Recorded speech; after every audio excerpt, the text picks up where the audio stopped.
Welcome back. You're watching The Contrarians, where I'm joined by, from the Twitterverse, Stephen and Zoran, and Tim Wilson is staying here with me as well. Gentlemen, welcome to the program. Thanks, Pete.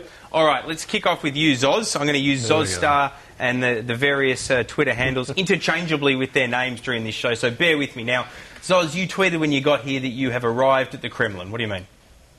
Well, at the Kremlin, we think this is more of a lefty sort of a show, a lefty sort of a channel. I've kept a Liberal apologist on here for you. I understand that, but normally it's 3 against 1. I used to work for the Liberal Party. I know you did.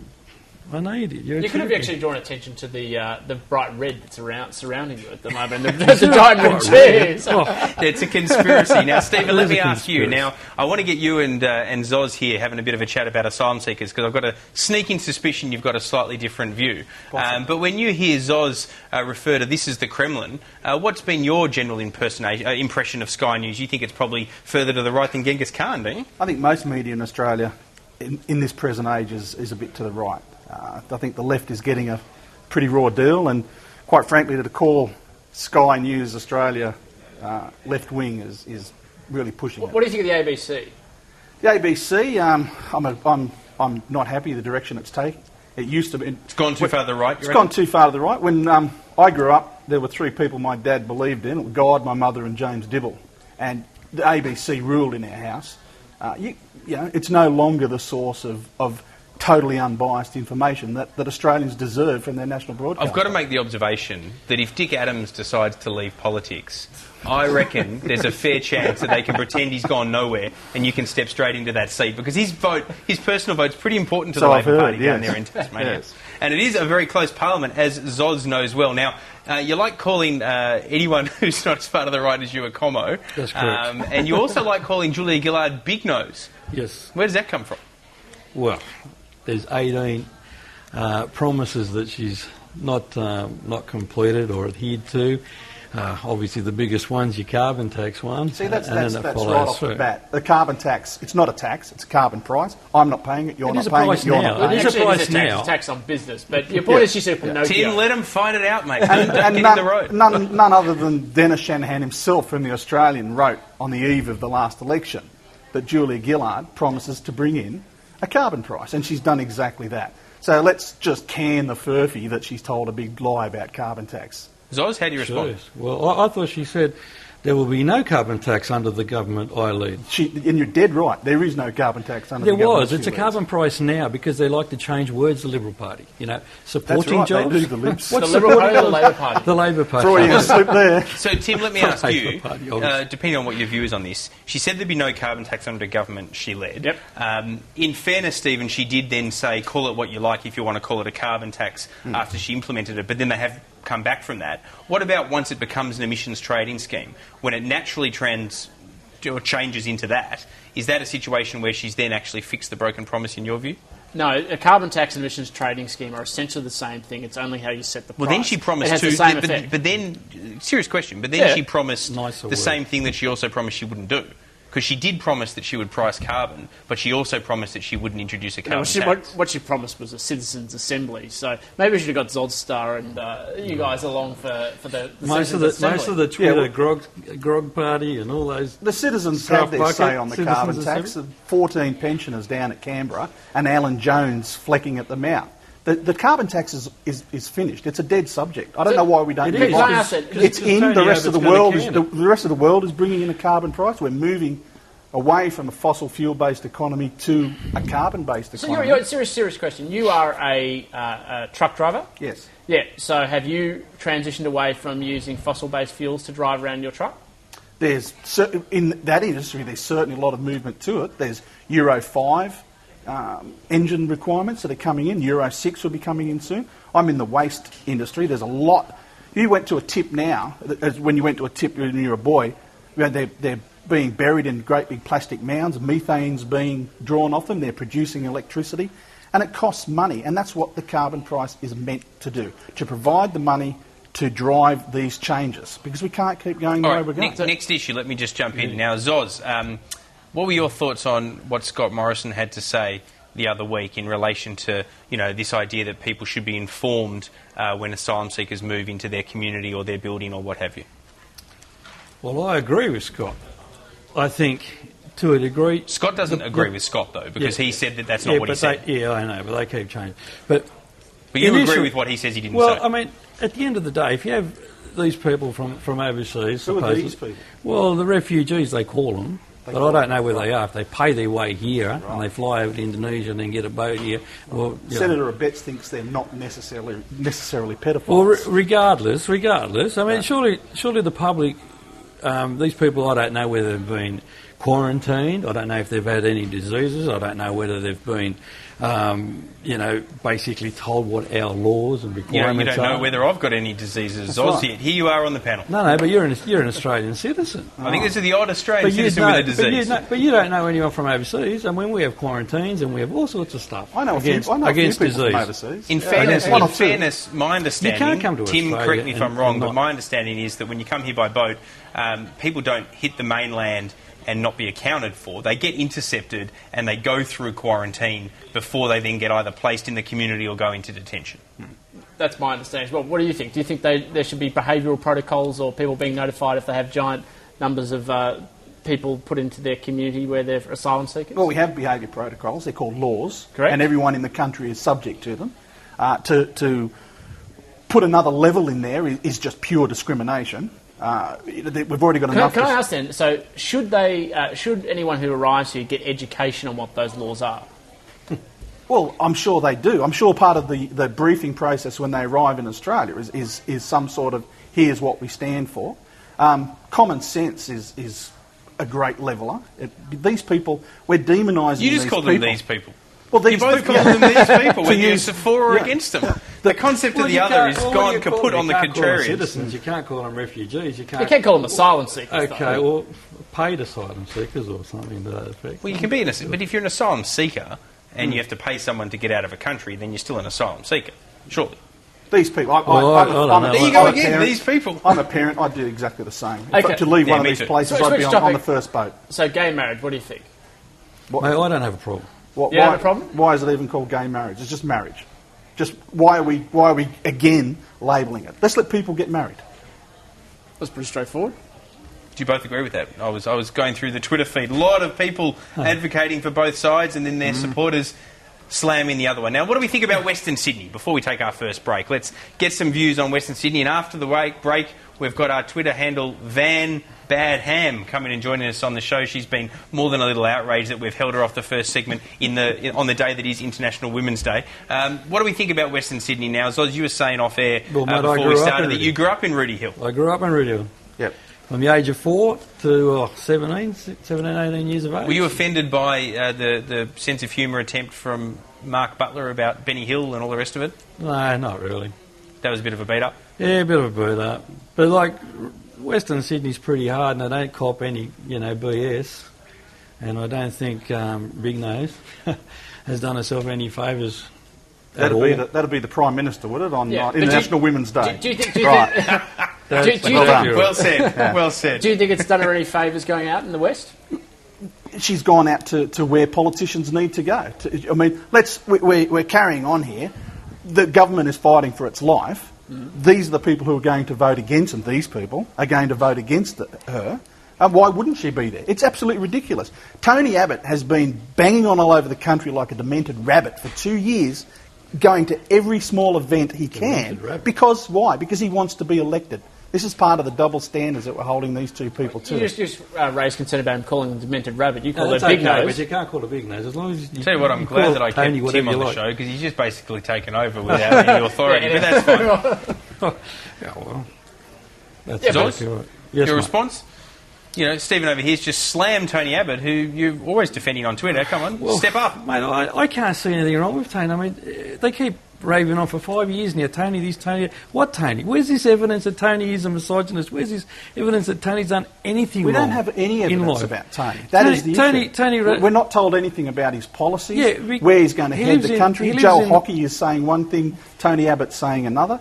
All we get are sound bites out of Tony Abbott. All right, very nice segue, gentlemen. We are going to boot Tim Wilson off the panel, and Van Badham is going to join us after the break. Now, Van Badham describes herself as not a left-winger, not a right-winger. She describes herself as a feminist. And Zoz has beautifully opened up the door for us with his discussion about whether Tony Abbott is or is not a misogynist. I've got a sneaking suspicion that Van has a view on this, and she's going to put it to us pretty forthrightly here on Contrarians on International Women's Day. Now, we are going to take a commercial break. Stay with us if you're watching in Australia, because we'll be back after that break. To our New Zealand viewers, you're missing this Algonquin Round Table. What you're going to face is you're going to head to New Zealand News at Sky over there, so all the best with that. For the Australian viewers, we'll be back in a moment.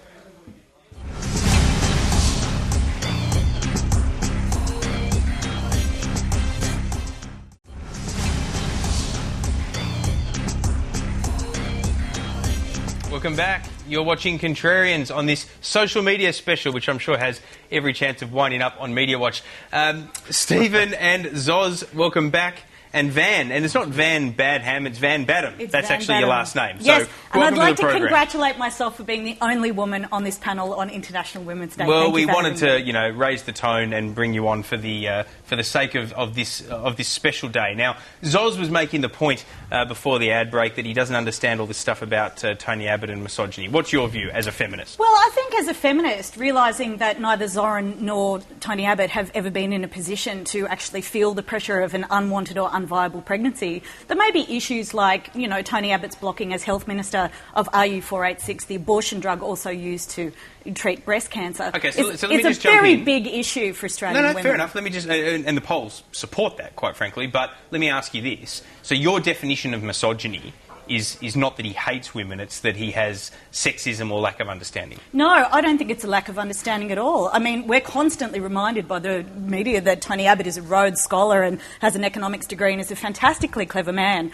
And I can't imagine that he would be so stupid as to just not understand the impact of his statements. So you're saying this is a man... hang on, so let me ask. So you're saying that this means that he is... that he hates women. That is what you're going by that definition. He said a woman's greatest gift is her virginity. And frankly, I think that my brain and my abilities are a slightly more constructive engagement with the Australian economy and culture. And I'm going to widen this out in a moment, but you're well within your rights to be offended by that. But what I'm asking is, do you think that he hates women, or do you go by the more modern definition of misogyny, that he's a sexist? I think he hates women. I think that's very obvious to everybody. I think anybody who watches Question Time and sees not only the way that he treats the Prime Minister and the female members of the Australian Labor Party who he faces down, but also the way he treats Julie Bishop, who looks like the most miserable person in Parliament, and if you were sitting next to Tony Abbott, why wouldn't you be? I think it's very clear that his hatred of women is palpable. Right, well, you clearly don't you're not a huge fan of Tony Abbott, to be fair to say. Of course. Zoz, what's your view on this? On what? Well, on this That whole he's a issue misogynist? about whether he's a misogynist. You've just heard Van's argument put rather powerfully. How do you respond? Well, mate, everybody's entitled to their opinion, and I dare say that opinion, not everyone's going to agree with that. I mean, like, at the end of the day, what is the definition of misogyny in the dictionary? It's women hating. That's what the definition of misogyny is. It's women hating. But those examples why really... I mean, look, I can see plenty of examples. Stephen, let me bring you in on this. I can see plenty of examples where Tony Abbott has shown traits of sexism, but it's a big step from there, isn't it, to hating women? It's possibly... I think he's scared of women, especially women in power. He has shown some... I mean, you don't call someone a chair thing, a woman, a chair thing for an entire year without some sort of hatred in yourself. And you rein in your ministers when they make Who did you catcall call a chair thing for your an shadow entire ministers year? when you make catcalls When of he the likes was of on Penny the student council at university. Yeah, but he's admitted himself how undergraduate that was. I mean, we're not talking about the Tony Abbott of today any more than if we cited examples of anyone of his age from 30 or 40 years ago. Is this the Tony Abbott of today who dared the Prime Minister to make an honest woman of herself? Because that sounds pretty misogynistic and current to me. And the other example that he used was he used that diet of shame rhetoric in a speech as well. So there's plenty of examples where, in the heat of question time, he said things that he shouldn't. And I would argue that the Prime Minister calling him a misogynist as opposed to a sexist also goes over the line. Oh, not at all. I mean, the reason everybody has to look at why that speech given by the Prime Minister resonated so powerfully with Australian women and women all over the world. I mean, within an incredibly short period of time, that had 7 million hits. It was written about in newspapers in India.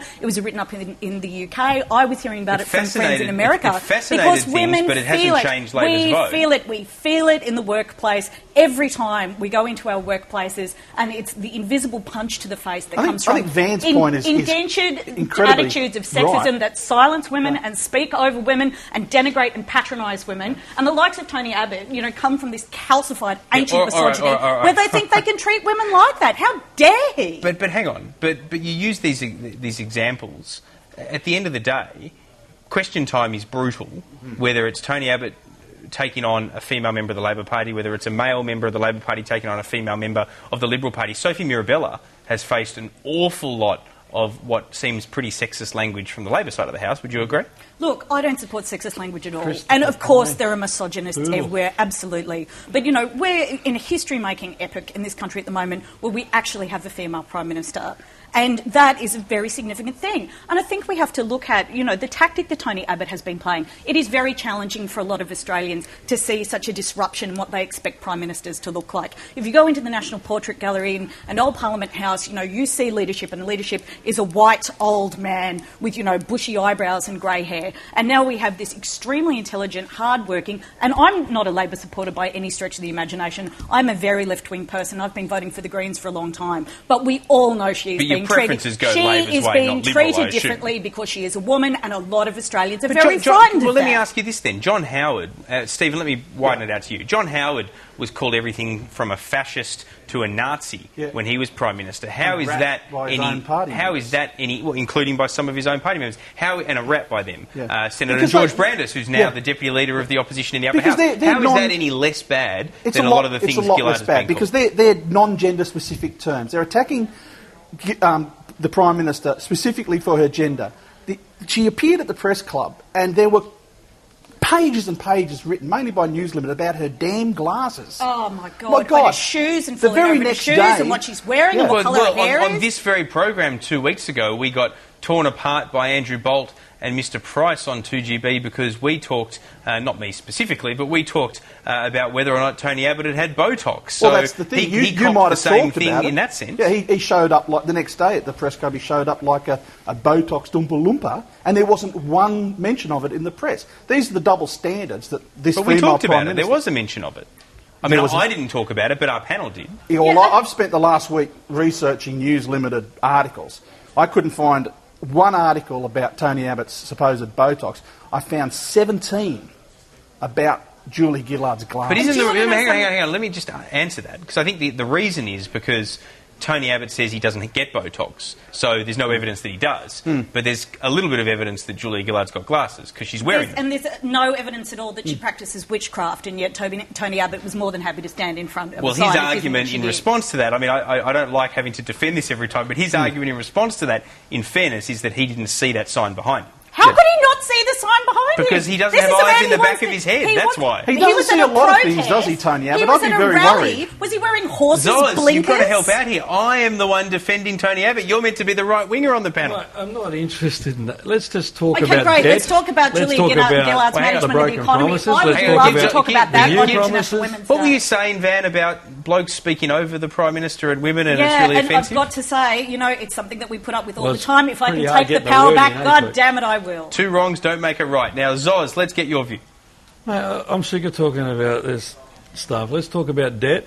Let's talk about all the broken promises. Let's talk about the future, the new promises. No funding, no nothing. And then yet they ask Tony Abbott, where are you going to do this? How are you going to do this? Where's your details? But we've got nearly $100 billion worth of policy that no one has any detail at all over, except for it's being costed. Stephen, your response? I'm not quite exactly sure if he's talking about the Liberal Party or the Labor Party there. We have billions of dollars worth of policy coming out from Joe Hockey on one day and being contradicted by Tony Abbott on the next. There's no funding examples being put forward by any of them. They're going to can the carbon tax. Aren't they going to reduce the tax-free threshold? Australia really needs to know what... I think personally that Tony Abbott is a danger, not because of what he stands for, it's because what we don't know about him. He runs the risk of... But hang on, I've got to jump in there. How can you say that? Like, I don't agree with a lot of his socially conservative views, even though I suspect a lot of mainstream voters do. But, that said, he's not an unknown quantity. He was a minister in the Howard government for most of the decade that John Howard was Prime Minister, and he's been on the shadow ministry before he became Leader of the Opposition. Before that, in public life, he headed the Australians for Constitutional Monarchy. Not exactly my baggage on that one, but nonetheless a public figure in that role. Hang on. He's always had a pretty high profile. There's been books written about him. He's written books. Yes. There's not a lot of unknown about him, other than the fact of what will he be as Prime Minister. But that's there for anyone that's running for Prime Minister. Exactly right. Well, I don't think so. I think most people who run for Prime Minister are pretty clear about the direction they wish to take Australia. But he's written a book about the direction, battle lines. Yeah. Again, I don't agree with all of it. That was the one he flew across Australia on the taxpayers' tip, wasn't it? Yeah, but now you're doing what politicians do, Stephen. Yeah. You're avoiding the issue. You say that we don't know much about what he wants to do as Prime Minister. The guy's written a manifesto about what he wants to do. The fact that he's running away from a lot of it now is another matter. Contradicted at every step by his cabinet colleagues, by his shadow cabinet colleagues. I mean, speak? Battle lines... he's written it. Is he going to be rolled? Is Joe Hockey going to have his say in Treasury? I mean, this is the great unknown about electing the. They can have my vote if they tell me what they're on about. Peter, can I speak? In a moment, I'm just going to give Zoz a chance, then I'll come back to you. He is facing 2-1 here on the panel because you've told us, Van, that you are in fact a lefty. But I only had half a panel. Oh, well, true, but you've kind of dominated this segment. Let's be honest. Zoz, give us some views, and then we'll get to Van. Well, I mean, Tony Abbott's been branded for 5 years. For 5 years he's been branded. He's this, he's that. There's no concrete evidence of anything. At the end of the day, what can the bloke do from opposition? He can obviously put something out there until he gets the books. I mean, you've seen the books from Swanee. Has he delivered a budget? Has he actually delivered and promised a surplus? Yes. Where is it? Nowhere. And you're saying we can't trust Tony Abbott. Well, hang on a second. There's 18 broken promises, but we can't trust Abbott? Right. How does that work? Well, we can't trust Abbott because we're $200 billion in debt, mate. $200 billion. That's one of the lowest rates of government debt in the world. In the world, it is one of the lowest rates of government debt. We're a nation of 22 million. We shouldn't have any debt at all. That's proportional, Zoz. Let me walk both sides of the road on this and then just throw this out there and see where we end up.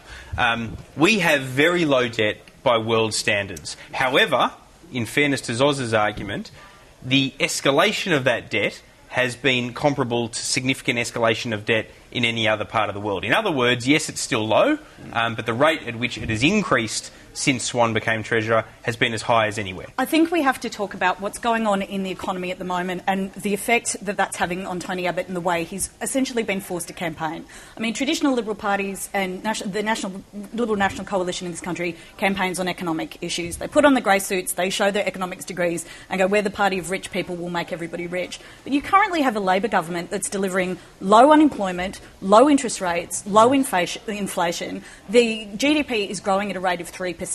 We avoided the global financial crisis better than any other Western nation. We've avoided all the catastrophe. Can I ask a question? Do you give any credit to John Howard? No, I don't. Well, hang on, let me finish. I haven't even asked the question yet. Do you give any credit to John? Ban guns, good. I've got to ask the question before you can know whether you agree or disagree with it. Do you give any credit to John Howard for Australia avoiding the global financial crisis in that we went into it with no debt because he did pay off debt during his period as Prime Minister? No, because what were the penalties to Australian infrastructure spending under Howard? They were massive. Okay. We had the only declining fair education spending in the OECD. Then let me ask this question. If you think that he underinvested in infrastructure and so forth and should have presumably invested more, which would have created more debt, do you accept that that would have sent us into the GFC with a greater debt burden that could have been a problem? Absolutely. Absolutely not, rather, because the example that has come out of Europe and out of America is that the economies that have survived the GFC are the ones who started stimulus spending. It's very basic Keynesian economics, and fortunately we have a treasurer in Wayne Swan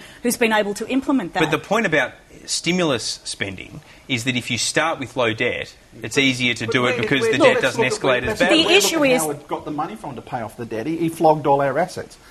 We need a few years of Labor to come in and build some assets so the Liberal National Party can flog them off next time they're in power. And the point remains, like, how would have John Howard dealt with the financial crisis? He would have done what every Conservative Tory party in the Western world did and brought in an austerity budget. Like, I was in England when David Cameron took over, and all of a sudden, you know, the great progress in dealing with the crisis that had been made under Gordon Brown evaporated because all of a sudden it was austerity, and you've got a sink effect economy. Look at what happened in Ireland, where government takes money out of the economy in a crisis crisis, retail spending collapses, all of a sudden small businesses, right. and everybody becomes vulnerable. That's what happens. Okay, hold that thought. We have to take a commercial break. Whether you like the capital construct or not, we need the money here at Sky News. We need some advertisements. We'll be back in a moment.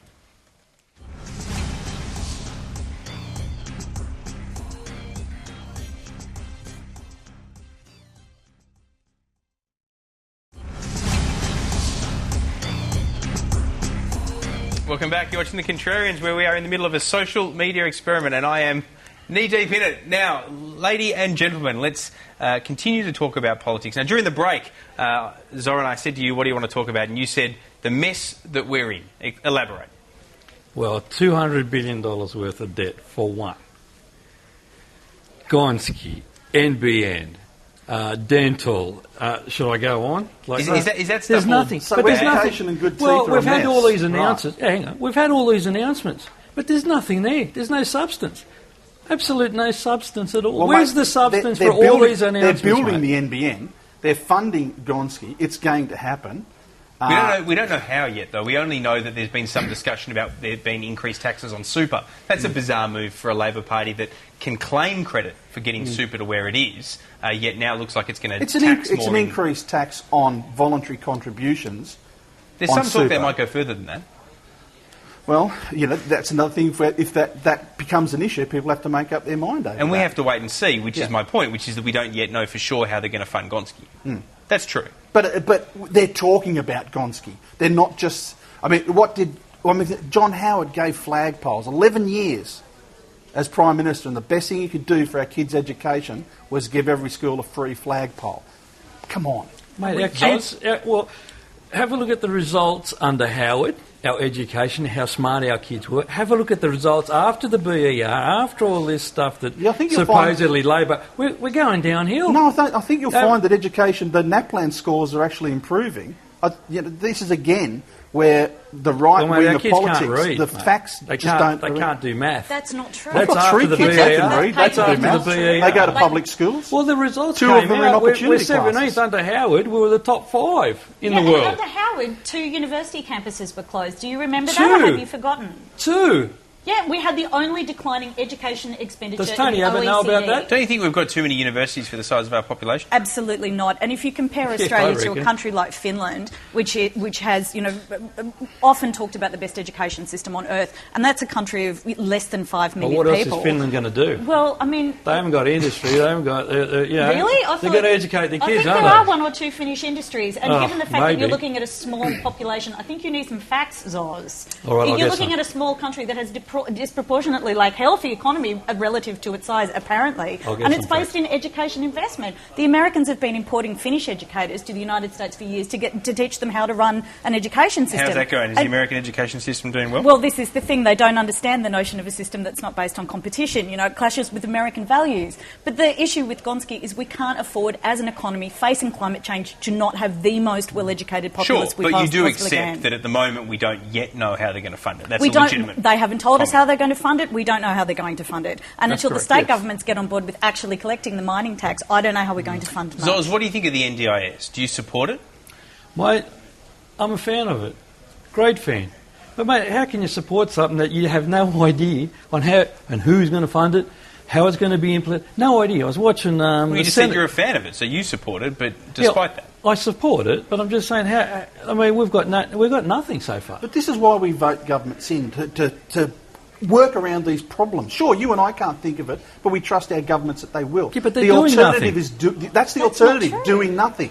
The alternative is just saying, What? okay, They've made it's an too hard. announcement. They've made 1 million announcements and backed it up with nothing. That's Stephen, not it's true. interesting That's though. I not mean, true. you say the alternative is doing nothing, and that's the old debate between progressive approaches to government versus conservative approaches. A traditional conservative, and Wants so the- I think you fall into this category at least somewhat. A traditional conservative the market is to- as interested in making sure that Labor stays away from the Treasury benches and avoiding change that perhaps is unnecessary change. That's the argument from a traditional conservative. Would you argue that the global financial crisis showed that didn't really work?